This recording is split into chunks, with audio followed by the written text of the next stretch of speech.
Cannons, stun grenades, rubber bullets and tear gas to disperse protesting crowds in towns across Cape Town.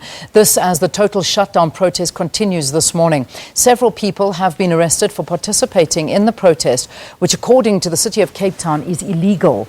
Officials say organisers did not seek an application to protest as required by the law. Several roads are closed across the city. Residents are protesting against rising poverty, crime and unemployment levels. Protesters have vowed to shut down all major roads leading to the city. Vanessa Puna is there. Let's cross to her to wrap up the situation for us. Vanessa, any updates that you have for us on the situation? Yes, Leanne, good morning to you again. You'll see behind me that police have formed a line just at the intersection of Blue Gum as well as Drake's Harville Drive this morning. Of course, early on, a number of arrests have taken place as residents came out in their numbers to protest what they call rising crime levels, unemployment, poverty and so on. And as you can see, a number of protesters still gathering here in Blue Gum Street at the moment when residents are saying that they've had enough. They are saying that police are not heeding their call. They're saying that government is not heeding the call of working class communities such as Bonteheuwel, Kensington, etc. And of course, behind me, residents are saying that they are tired of police reacting when they come out to the streets. But when their children are killed, when their children are shot and injured in gang violence, of course, Leanne, they say that they struggle to get authorities to heed their call. Now, of course, a number of residents have come out. And of course, I also see Mr. Chris Nissen from the Human Rights Commission. I take it you have spoken to the community of Bonteheuwel. What have they been telling you, Mr. Nissen? Look, we've been listening not only to the people of Bonteheuwel but also on the Cape Flats. And obviously people are protesting here today because of just the sheer desperation of wanting to be listened to say, listen, enough is enough. Obviously, we are here as the Commission to make sure that you do oversight and observe what's happening so that people have got the right to protest but not the right to irresponsibility. At the same time, working with the police, Brigadier Tlongwana, to say how can we resolve these issues in a much better way. But this is not the first time that communities are taking to the streets here in Bonteheuwel as well as in Kensington and other areas across the Cape Flats. What will you as the Commission do going forward? Well, part of the things that we want to suggest between both parties is that we need a high-level meeting, and I've already spoke to the leadership of the different groupings here, and that is what we'll do today. After this, we'll try and ensure that the Minister, Bekitele, comes out and meet with these different groupings, because as you correctly state, that people have been protesting. Some say we do see a little bit of a better situation. Others say nothing has increased, because every weekend you pick up bodies. Every day people duck and dive because of the bullets.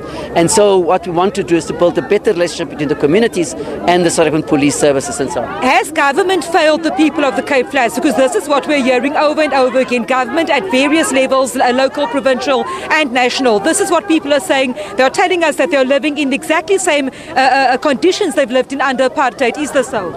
I cannot speak for government. I'm not from government. But what I can say is when you talk to people and listen to people and you listen to the plight of people and you look at the poverty, you look at the unemployment, you look at the high crime rates, then you see the high crime rates and the fact that people the fact that even Nyanga is the murder capital and so on. And we need then say drastic action needs to be done. And the leadership that have been elected must continuously and constantly engage people. If they engage people, then people don't have to go to the streets. And then they can sit and talk to the people.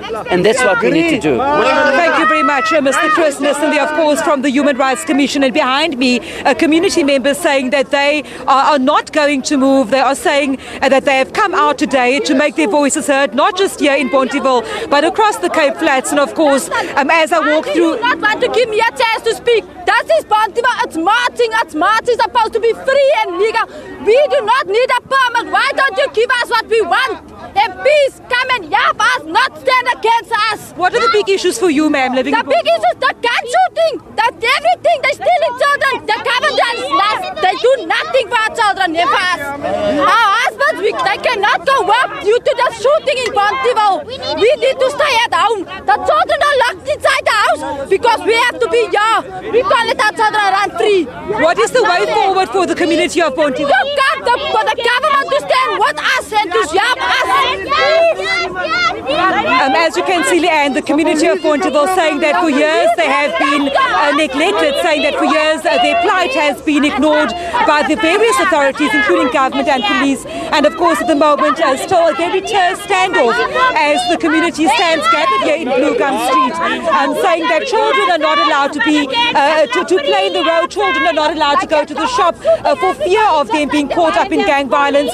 People saying that poverty levels are increasing to the point where people have no hope for a better future, Leanne. And of course, we are monitoring the situation as this just one of many communities across the Cape Flats this morning coming out to make their voices heard. And of course, like I said earlier on, and as we have been reflecting, police still maintaining quite a high visibility here at the corner of Drake's Carnival and Blue Gum Avenues in Bonteheuwel this morning, where we do know that quite a number of residents have been arrested. One activist that we spoke to earlier on, Henrietta Abrams, was also put into the back of a police vehicle after police gave protesters a 1-minute warning to disperse. And of course, then we saw the stun grenades and the water cannon moving in. At the moment, a terse standoff, Leanne, and we will be monitoring the situation here in Bonteheuwel as the morning progresses. All right, Vanessa Puna, thank you very much for doing a sterling job there, reporting on the situation in Bonteheuwel, and she will be crossing throughout the day and the morning